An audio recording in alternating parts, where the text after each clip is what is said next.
सर्वस्वरूपे सर्वेशे सर्वशक्ति समन्विते भये भय स्त्राहि नो देवी दुर्गे नमोस्तुते। ओम दुम दुर्गाय नमः। आप सभी को आषाढ़ मास की गुप्त नवरात्रि की हार्दिक शुभकामनाएं। माता दुर्गा की कृपा हमेशा आप पर और आपके परिवार पर बनी रहे।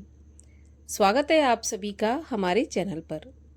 आज के इस वीडियो में हम आपको सुनाएंगे दुर्गा सप्तशती के प्रथम अध्याय का पाठ। इसके साथ ही सुनाएंगे रात्रि सूक्त का पाठ। दुर्गा सप्तशती का पाठ आरंभ करने से पहले रात्रि सूक्त का पाठ करना अति आवश्यक होता है। तो चलिए भगवती दुर्गा का ध्यान करते हुए आरंभ करते हैं रात्रि सूक्त का पाठ।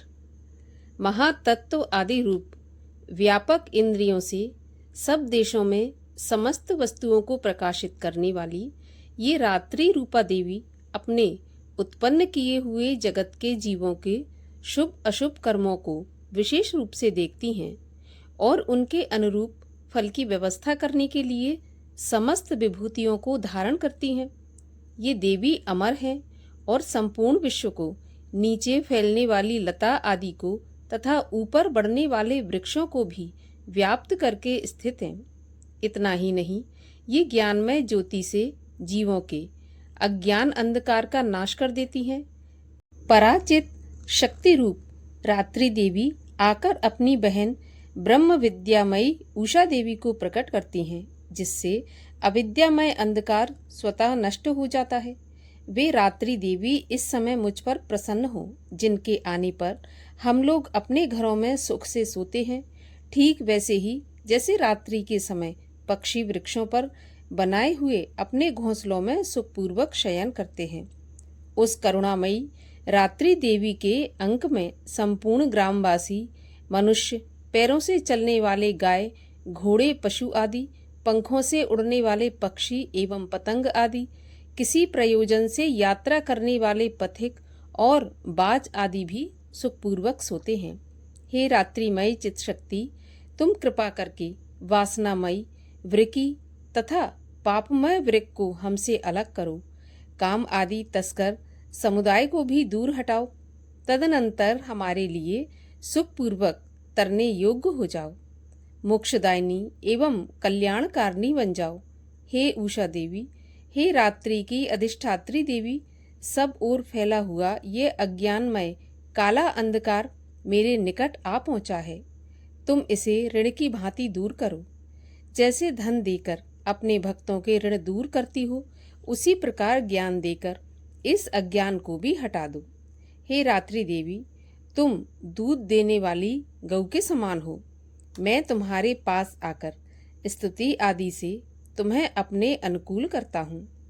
परम व्योम स्वरूप परमात्मा की पुत्री, तुम्हारी कृपा से मैं काम आदि शत्रुओं को जीत चुका हूँ।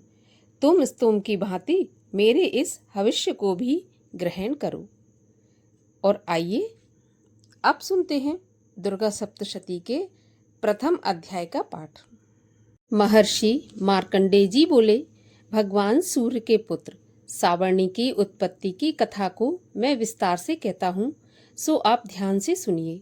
सूर्य की पत्नी छाया से उत्पन्न सावर्णी जगजननी महामाया की कृपा से जैसे जैसे मनवंतर के अधिपति बने, वह विशिष्ट कथा सुनिए। प्राचीन काल में स्वरोचिष्ट मनवंतर के चैत्रवंशी राजा सुरथ समस्त पृथ्वी के चक्रवर्ती राजा हुए। वे प्रजा का अपने पुत्रों की भांति पालन करते थे। यवन राजाओं से राजा सुरथ की शत्रुता हो गई। दुष्ट दलन राजा सुरथ से उनका भयंकर युद्ध हुआ और थोड़ी सेना होने के कारण यवन राजाओं ने सुरथ को हरा दिया। उसके बाद राजा अपने नगर में आकर राज्य करने लगा, तो भी अन्य शत्रु राजाओं ने राजा सुरथ पर चढ़ाई कर दी और नगर में भी दुराचारी मंत्रियों ने राजा का कोष, सैन्य तथा समस्त वस्तुएं छीन ली। तब राजा हार कर अकेला ही घोड़े पर सवार होकर शिकार खेलने के बहाने घोर जंगल में चला गया। वहां उन्होंने महर्षि मेधा का सुंदर आश्रम देखा, जो कि अहिंसक सिंह आदि पशुओं तथा शिष्यों और मुनियों से शोभित था। वहां बैठे हुए महर्षि मेधा को राजा सुरथ ने नमस्कार किया और मुनि से उचित सत्कार पाकर उसी आश्रम में रहने लगा। कुछ काल के पश्चात फिर वह अपने राज्य तथा प्रजा की चिंता से विचारने लगा कि जिस राज्य को मेरे पूर्वजों ने भली भांति चलाया और प्रजा का पालन किया, वह आज मुझसे दूर चला गया। वे दुष्ट मंत्री राज्य का पालन धर्म नीति के अनुसार कर रहे होंगे या नहीं, और मेरा मुख्य हाथी भी दुश्मनों के वश में हो जाने से क्या क्या कष्ट भोगता होगा। जो आज्ञाकारी नौकर नित्य प्रसन्नता से धन और भोजन प्राप्त करते थे, अब उन दुष्ट राजाओं के आश्रय में रहकर कष्ट पाते होंगे। मंत्री राज्य के धन को कुमार्ग में व्यर्थ ही अपव्यय करते होंगे। जो धन मेरे पूर्वजों ने बड़े कष्ट से इकट्ठा किया था, वो नष्ट हो गया होगा। इस प्रकार वह राजा राज्य की सभी बातों की चिंता करने लगा। कुछ समय के पश्चात एक दिन आश्रम के समीप एक वैश्य को आते देखा तो राजा ने उससे पूछा कि अरे भाई, तुम कौन हो और यहाँ क्यों आए हो? तुम्हारा मलिन मुख शोक युक्त क्यों दिखाई देता है? इस प्रकार राजा सुरथ की बातों को सुनकर उस समाधि नाम के वैश्य ने राजा सुरथ से कहा कि हे राजन, मैं समाधि नाम का एक वैश्य हूँ। मेरा जन्म धनवान कुल में हुआ है। मेरे दुष्ट स्त्री व पुत्र आदि ने मुझे धन के लोभ से घर से बाहर निकाल दिया और मेरा धन छीन लिया। मैं धन, स्त्री, पुत्र से रहित हूँ। अब अकेला दुखी होकर इस जंगल में आया हूँ। मुझे अपनी स्त्री एवं बंधुओं का कुछ भी पता नहीं। मैं यहाँ रहने के कारण अपनी स्त्री, पुत्र तथा स्वजनों की परिस्थिति को नहीं जानता कि वे इस समय अपने स्थान पर सुखी हैं या दुखी। मैं यह भी नहीं जानता कि मेरे पुत्र सदाचारी हैं या व्यभिचारी। राजा बोला, जिन स्त्री, पुत्र आदि ने तेरी धन संपत्ति को छीन लिया, फिर उन्हीं के स्नेह में तेरा मन क्यों जाता है? वैश्य बोला, आपने मेरे विषय में जो बातें कही वे वास्तव में सत्य हैं, परंतु मैं क्या करूं? चित्त में कठोरता उत्पन्न नहीं होती। जिन पुत्र आदि ने धन के लोभ में आकर मुझे घर से निकाल दिया, मेरा चित्त फिर भी उन्हीं में आसक्त होता है। मैं क्या करूं? इन स्वजनों के निर्मोही होने पर भी मेरे मन में उनके प्रति प्रेम है। मार्कंडेय ऋषि बोले, हे ब्राह्मणों, तत्पश्चात राजा सुरथ और समाधि वैश्य दोनों मिलकर मेधा मुनि के समीप जाकर प्रणाम करके बैठ गए और मेधा ऋषि से कथा प्रसंग करने लगे। राजा बोला, हे भगवान, मैं आपसे एक बात पूछना चाहता हूँ, आप कृपा करके बताइए। हे महाराज, मेरा मन वश में नहीं रहता, इससे मुझे दुख है।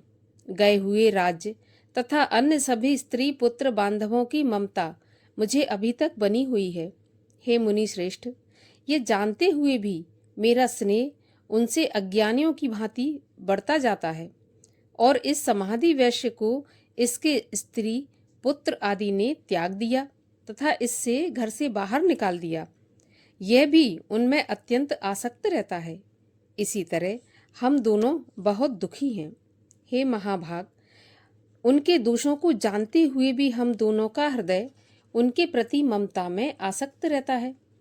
इतना ज्ञान होते हुए भी ऐसी ममता क्यों है? हम दोनों को अज्ञानियों की भांति मूढ़ता क्यों उत्पन्न हो रही है? तब महर्षि मेधा ने कहा, समस्त जंतुओं को जानने योग्य ज्ञान होता है। हे महाभाग, सभी प्राणी अलग अलग होते हैं। कोई दिन में नहीं देखते तो कोई रात्रि में नहीं देखते और कोई दिन रात्रि में समान दृष्टि से देखते हैं। पुरुष ज्ञान युक्त है, ये सत्य है, इसमें संदेह नहीं।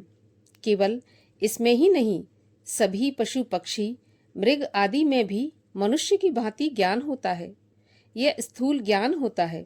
जैसे मनुष्यों में आहार आदि की इच्छा उत्पन्न होती है, वैसे ही पशु पक्षी आदि में आहार, विहार, निद्रा और मैथुन आदि की इच्छा उत्पन्न होती है। ज्ञान होने पर भी पक्षियों को तो देखो, भूखे होने पर भी ममतावश अपने बच्चों को चोंच में स्नेह से चुग्गा देकर प्रसन्न होते हैं। हे राजन, मनुष्य भी अपने पुत्र पौत्रों से इसी भांति बर्ताव करते हैं।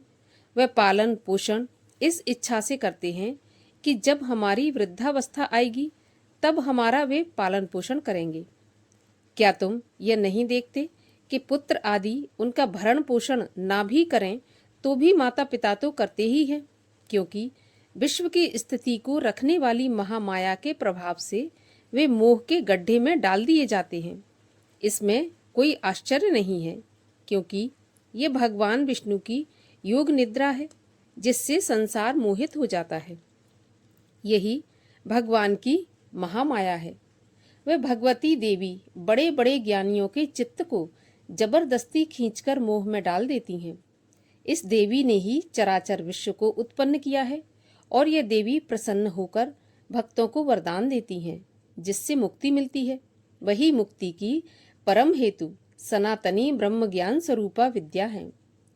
राजा बोला, हे भगवान, आप जिसे महामाया कहते हैं वह कौन सी देवी है? वह देवी कैसे उत्पन्न हुई और उसका कार्य क्या है?